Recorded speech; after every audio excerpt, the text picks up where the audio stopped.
Hello, Narnach here. Welcome to the start of a brand new series for Path of Exile, Atlas of World Essence League. We're gonna play Tukohama's Totemancer. And we're starting in town this time because I actually recorded something of a first episode yesterday, pretty late at night when the league launched. And yeah, just lesson learned, don't record at 2 AM. You're not gonna be too awake and it's not gonna be all that entertaining. So I'm just sitting down in the morning and we're recording from the ledge. So as you saw while we moved over here, we have a new loading screen. And that's just one of many little things that have been added to the game that weren't in the patch notes, but that are delightful nonetheless. So let's zoom out a little bit more in case you missed the theory crafting episode 0, or if you don't remember anymore. I'm gonna play a Totemancer. It's called a Tukohama's Totemancer after all.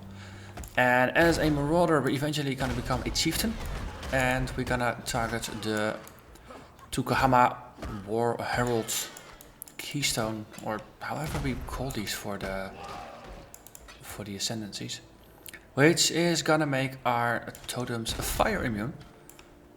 And that allows us to field a righteous fire totem that doesn't actually burn itself to a cinder, to a crisp. So that's gonna be pretty fun. In addition to that, we're gonna use Ancestral Bond in order to get an extra totem for ourselves, but the trade-off is that we can't do any damage ourselves. So that means that we will not be dealing any damage and we'll just be there standing looking pretty while our totems do all the heavy lifting. We're also gonna pick up Searing Bond, which is a pretty nice way to just do a bit of extra damage.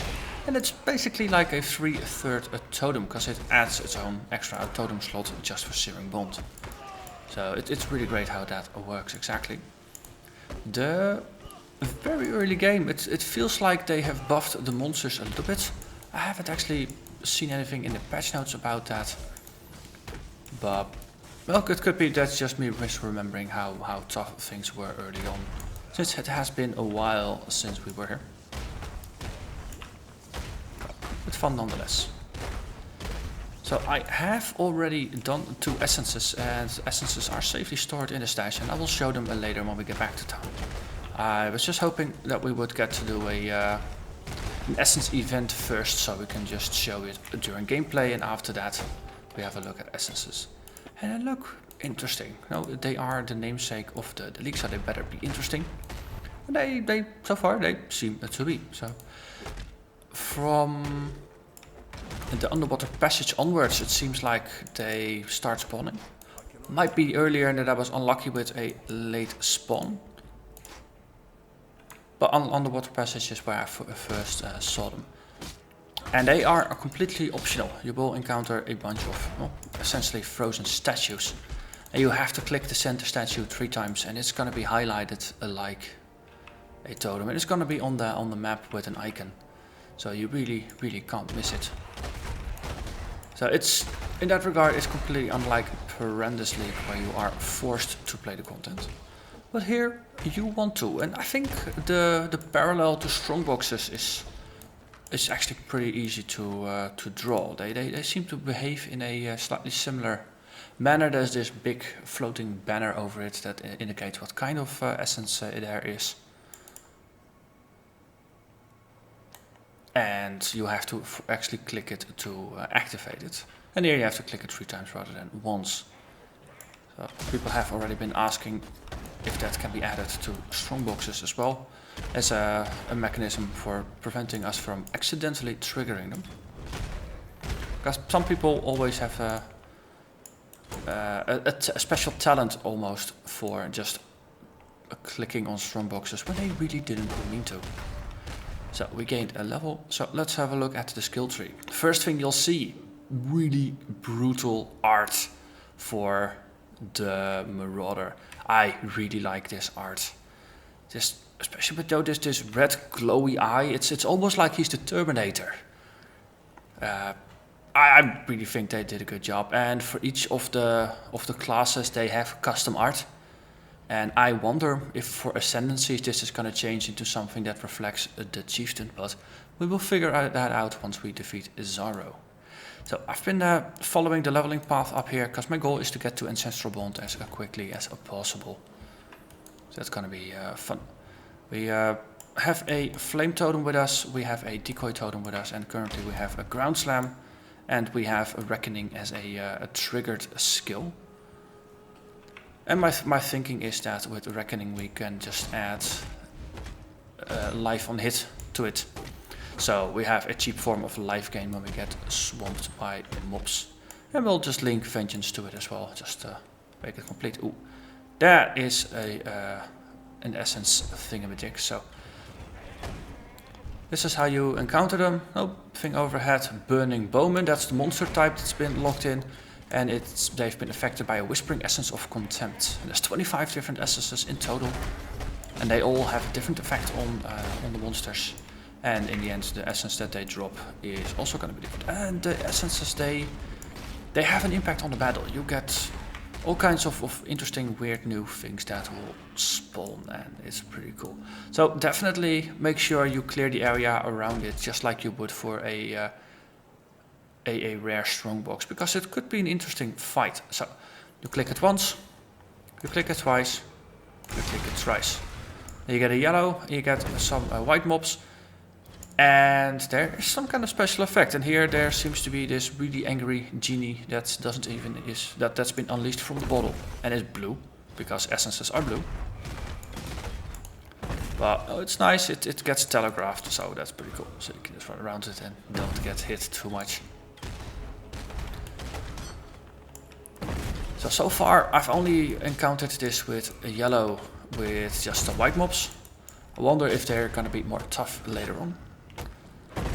Okay, actually the Ground Slam genie doesn't seem to be all that strong. I've updated my loot filter to highlight the essences just like I did before with the silver coins in order to make them more visible. So once we're not getting attacked, what does an essence do? Essences are essentially orbs of alchemy. You can turn a normal item, so that's a white item, and you can turn it into a rare with a guaranteed property. And what guaranteed property you get depends on the item you apply it to. And that's why there's a laundry list of modifiers, but it's really easy to read because it just lists what kind of weapon it applies to and what kind of effects it gives. So if you apply this to a weapon, then if it's a one-hander, you get 1 to 2 or 3 physical damage. If you get a two-hander, you get 2 to 4 or 5 physical damage. So that's just the range of physical damage that rolls. So a little bit of physical damage on one-handers, more damage on a two-handers, because of course you don't get a shield. With gloves, you do also get a little bit of physical damage. Other armor, you get some damage reflection. Quivers gets damage reflection. Belts and jewelry is also physical damage to meleeers. So that's... Actually, the one is reflection and the other jewelry is damage again. So this is a damage one. And if you get 3 of them, you can sell them to a vendor to upgrade them. But we're not gonna do that just yet, so we're just gonna use them. And since we are now hitting things right now, we might as well have a quick look at this. Can we do this while equipped? No, it really does seem to follow the usual rules. So we apply it, and you get a rare that indeed has the 1 to 2 physical damage added to it.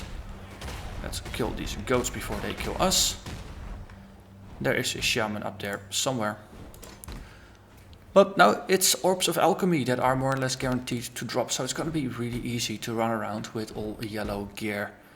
And you will have a certain degree of influence over what you put on. As I mentioned before, there's going to be about 25 different essences. That's pretty a laundry list. So far I've only seen 2. This is the second of these, what was it, Essence of Woe? The second of these essences that I've found. I did find one other one that had some bonus to magic damage. Seemed more of a caster and energy shield focus.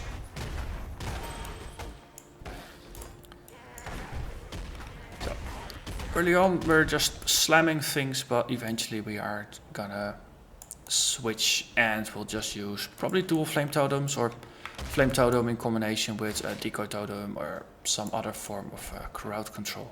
And then we're just gonna focus on getting some links up and boosting our fire damage a bit, and we're gonna level with that.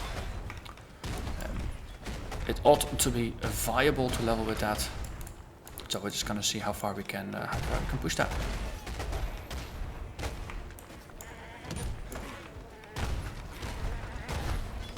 Oh, Flame Totem early on against larger groups of mobs with almost no level and no links.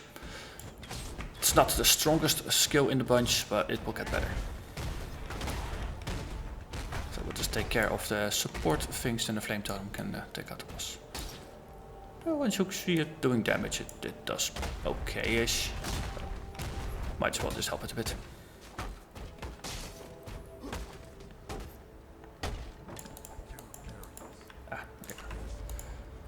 Oh, let's go back to town. I really like the loading screens, and as some people on Reddit have already said, they're actually lamenting that they have SSDs, because you only see them for so briefly. Are these some items? These are lined up. The new shield, that seems okay-ish. New armor. Doesn't actually seem to be. Well, it's more mana. That's gonna be okay.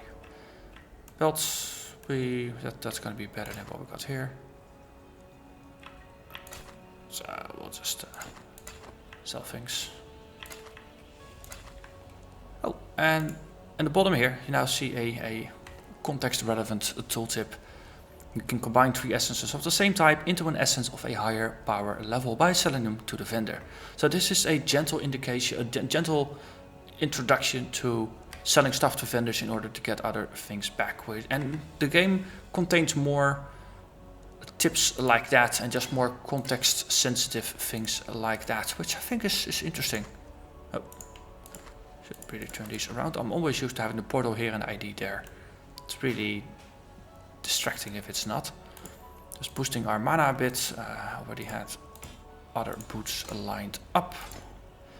And then we can indeed just sell the stuff we don't need. And once we are done dealing damage, then we will probably want to switch to another belt to boost our life or energy shield or whatever. Currency stash tab has been modified to make some space for the new sextants. There's going to be 3 of them, 1 for each tier of maps. Silver coins have their own special place now, and as before, there's 5 spaces in the bottom. Essences. I am just reserving a full stash tab for them because, well, if there's going to be 25 different ones and there's going to be up to 7 tiers of each, you will probably need it if you're going to hoard a lot of them. So the Essence of Woe, that's the one we already had. So that's, oh wait, the Essence of Contempt is the one we just used. The Essence of Woe is the other one I've found so far, and this is all about spell damage and energy shield, which seems pretty straightforward. And just put this in the sorting bin and then we move onwards. And then we have some space to pick up other things. So, as far as I understand, we will be able to find a Navali here in the climb. So I hope that she's gonna be relatively easy to find, rather than having to hunt for it. And Navali, of course, is the prophecy. Hey! I've been waiting for you. Excellent. So indeed they made a good decision to just put her in the way. Oh, she has prophesied her own, or me coming along, right? Also, is she protecting herself from the mobs, or is she just locked away in there against her will? Hello, how are we doing? Maybe we should put the voice volume up a little bit, just to see what she has to say.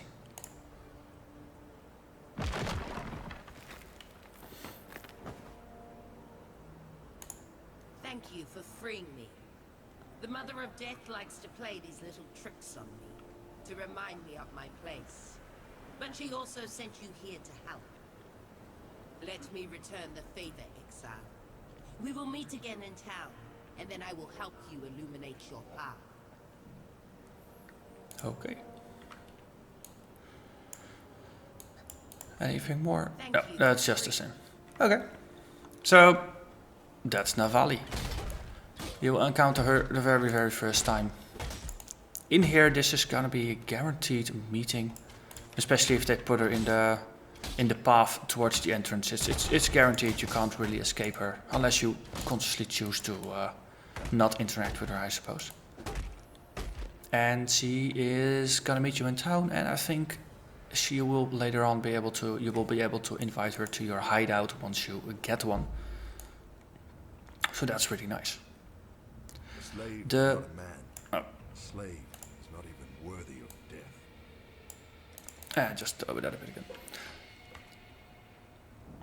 The silver coin drop rate, what I understand, the drop rate has been reduced to 1/6 of what it was before. So you will find less silver coins than before, but it's gonna be, you still find them often enough. Let's see, is this any useful? Probably. That's the funny thing, this early really doesn't matter all that much. This way, and then have a chat with Navali. Is it choice that carries you here, or is it fate? I think this is the same. Yeah, this is the same as before. So now you can seek a prophecy if you have the silver coins, and you can just view your prophecies. Still the same amount, it looks like. There's a fine line. Greetings. And then time to have a chat with Nessa. Okay, currently there is a bug, and it has been confirmed that it is a bug, that if you complete a quest you actually have to manually look for it and click the add reward thingamajig. Fist damage as extra fire. Yeah, it's gonna be useful to get. And let's see, we have a ground slam, we can nicely add that to it, make the ground slam a bit more punchy. Of course for the flame totem doesn't really help, but because she now offers support gems, and just double check, life gain on hit is gonna be useful for our reckoning. Do we have anything with 2 red? No, we don't. That's slightly annoying. Splash on here, melee splash, we don't actually need it right now. And a spell totem. We will want to level 1 from the get-go to just have it ready for the when we need it. We could actually make a fireball spell totem just for giggles. Let's do that. Then at least the spell totem is serving a purpose. The flame totem, is there anything useful we can add to it? I don't think so, not yet. Okay. Well, early on it's always annoying because you never have enough. You never have enough of the links, but that's gonna sort itself out reasonably quickly. So, fireball totem. Knock their socks off. Not too shabby, not too shabby. But still, flame totem. We're just gonna hit things for now. It's a level 1 fireball, let's also keep that in mind, of course. It will need a little bit of adjustment, or a little bit of leveling up. That's also why I'm just, all the gems that are gonna be useful for later on, I'm just gonna pick them up and I'm just gonna level them along, like the spell totem. I mean, there is no real use for righteous fire, probably not until we get too late to Cruel and we finish the Labyrinth there. But if you have a fully leveled gem, that's gotta be worth something. Trial of Ascendancy. Let's focus. Let's focus on running after the wave. We have a Quicksilver Flask, that helps us just do this in one go. And then once the things are down, just run against it. And take little breaks at every little hidey hole.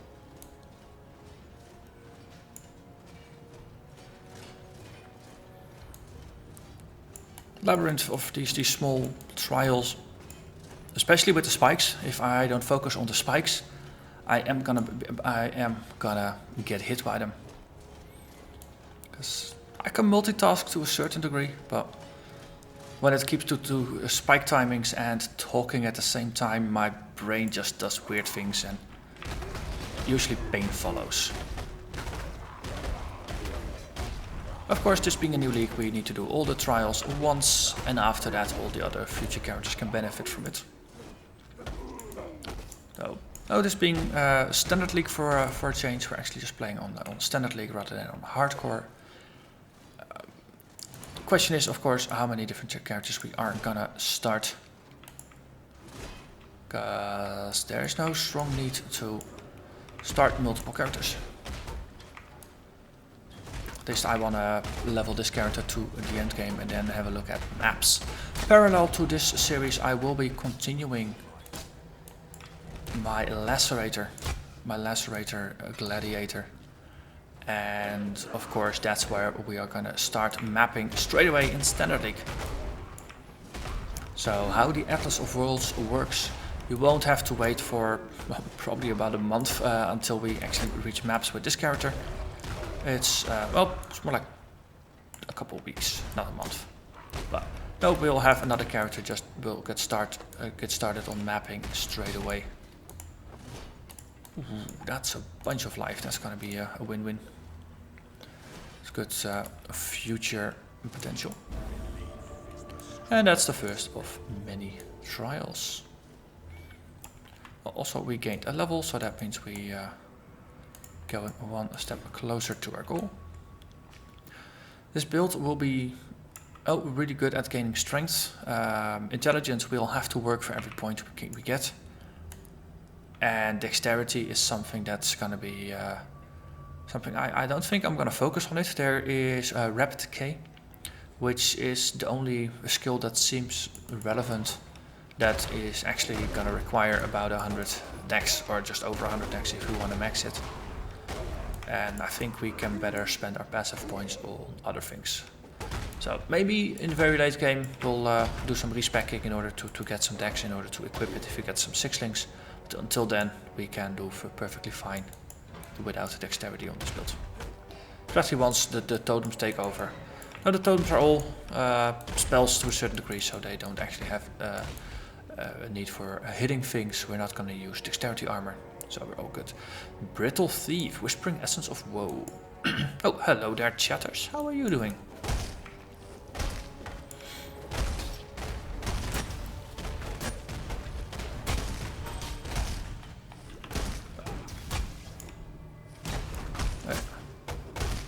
They are hitting a bit, but flasks do help you to power through it.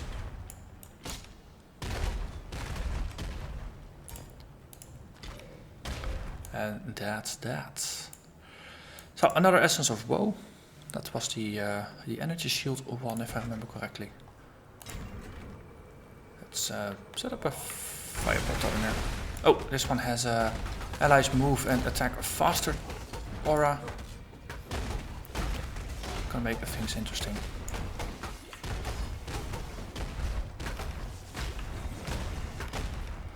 So here you get these orbs that were floating about that were doing damage.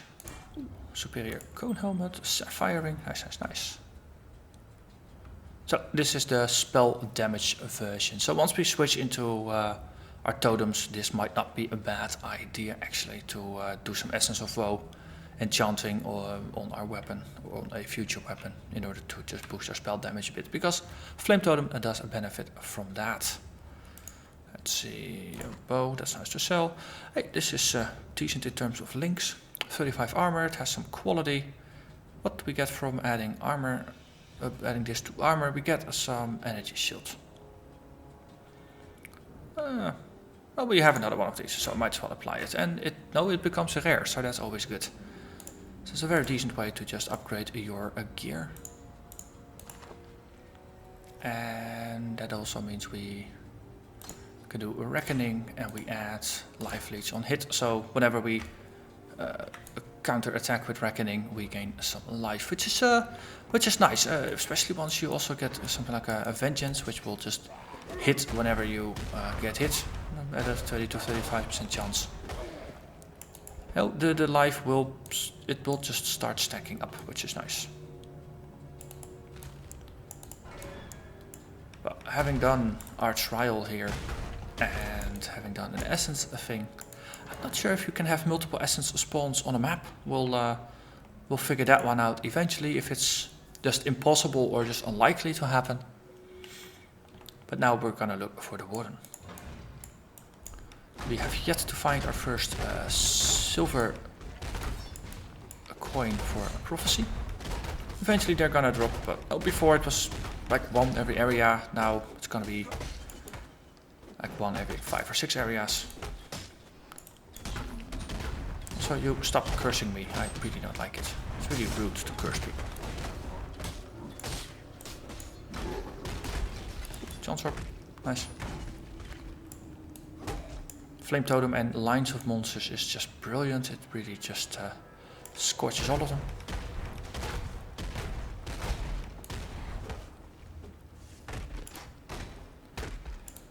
And you just die. So hitting monsters one by one, not the most efficient way to go through it, but sometimes you just gotta do what you gotta do. So I just can't stop killing them, especially not early on. Now every kill is potentially a loot drop. I have to say, now that I have a little bit of gear on, things feel a bit more manageable than they used to. Yeah, you two keep just resurrecting things. That's just not working for me.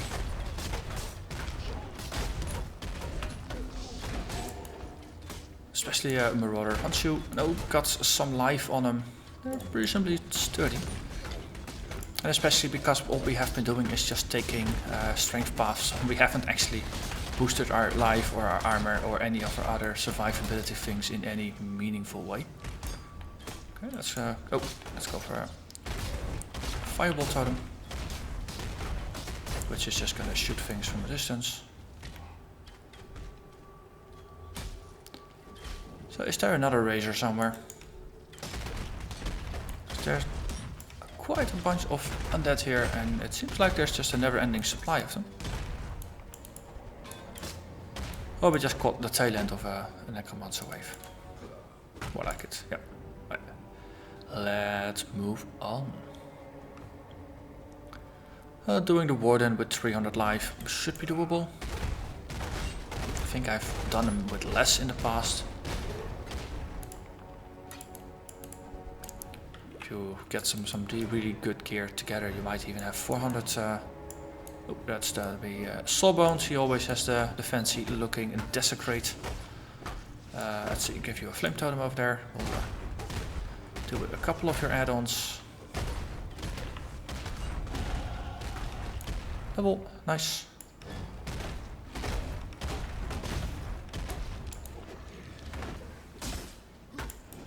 Just keep going for the Flame Totem.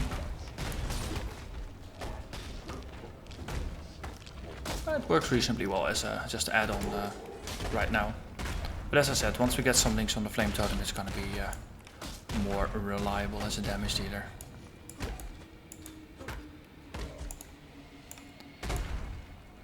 Okay, let's see, spend another point. Yeah, we're inching closer. Now once we get here, you get some totem damage, you get more totem damage and some totem life. So totems are going to get a bit better. And if you have two, then you can have two Flame Totems intersecting, or have a Flame Totem and have a Fireball Totem, or have a Decoy Totem to just pull monster attention, and then have the Fireball Totem in addition to that. And of course eventually we're gonna use Righteous Fire, and that's really gonna burn their socks off. Okay. Like that.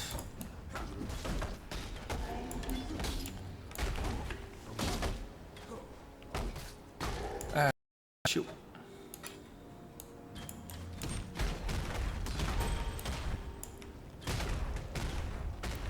Ground Slam, yes. Oh. Well, Path of Exile, Act 1 of a new character. It's always something you have to go through. That's the annoying bit. Because in my personal opinion, I think Path of Exile, it gets interesting around Act 3 normal. No, about level 20, 25. Once you have bunch of tree links going on, and your skills start to become a bit more interesting. That's where, until then, the game is, there's not a lot of variation to it, because you don't really have the skills, you don't really have a lot of options for build creativity. And so for me, build creativity is what it's all about. Just coming up with the builds and then just testing to see if it actually is viable, and then just tweaking it along the way. Now, especially with the YouTube channel and just the awesome feedback I get from all of you. Now it becomes even better, because it almost becomes a bit of a collaborative effort at times. Where eventually, you know, the build is gonna become better and more fun. That's really, really nice.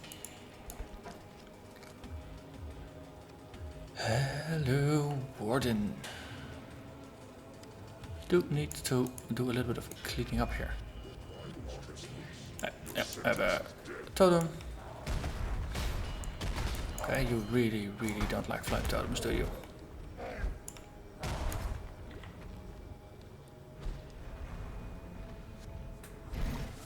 Yeah, I have a totem. So totem doesn't really have a lot of health yet. 2 hits and he's gone.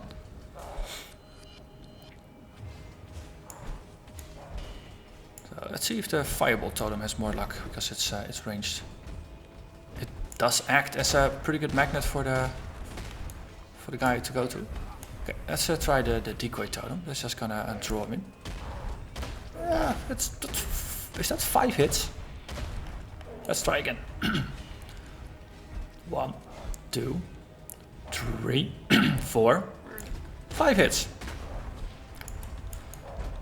Tankiness confirmed.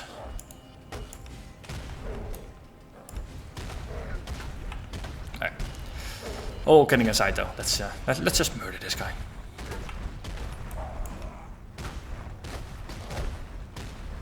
We got some add-ons. Let's not stand in the sticky things and the pointy things. Okay, let's deal a little bit with these guys, because I want more mana.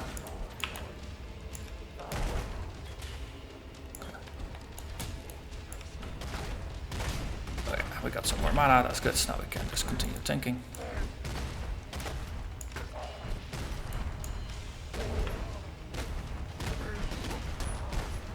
That's the interesting bit of doing something that more resembles a spellcaster than a proper melee character, as a Marauder, while mostly wearing melee gear. Early on it feels a bit weird, and that's why going for the Ancestral Bond really quickly is probably going to help, because it will force you to abandon your physical damage nature, and you have to become the spellcaster. And that's gonna be good. So let's have a chat with Tarkly. Yeah, so if you just hit space to move through, then you will actually have to click this in order to pick it. Has been confirmed as a bug. Devs will probably fix it soon enough. So let's see. Shield Charge is a movement skill we can get. Leap Slam is a movement skill we can get. Rallying Cry, gonna be interesting to actually help us regenerate some mana. Hadn't considered Rallying Cry. Shield Charge is also going to be useful. Eventually we want to get Flame Dash, because you get a teleport with it. But for a first episode, this was it. So I hope you enjoyed our very, very first taste of something that is really a bit of an odd duck right now.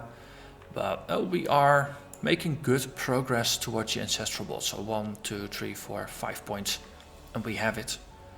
We are currently level 11, so that's going to be level 16 for 5 points. We of course have the Fairgraves quest, so it's actually going to be level 15 plus the Fairgraves quest, where we will get Ancestral Bond. And hopefully, once we get to Merveil's Cave, we get some support links, and things are going to be slightly better, because right now we don't really have a lot to choose from. So thank you for watching, and I will see you again next time when we take on Merveil. Bye bye.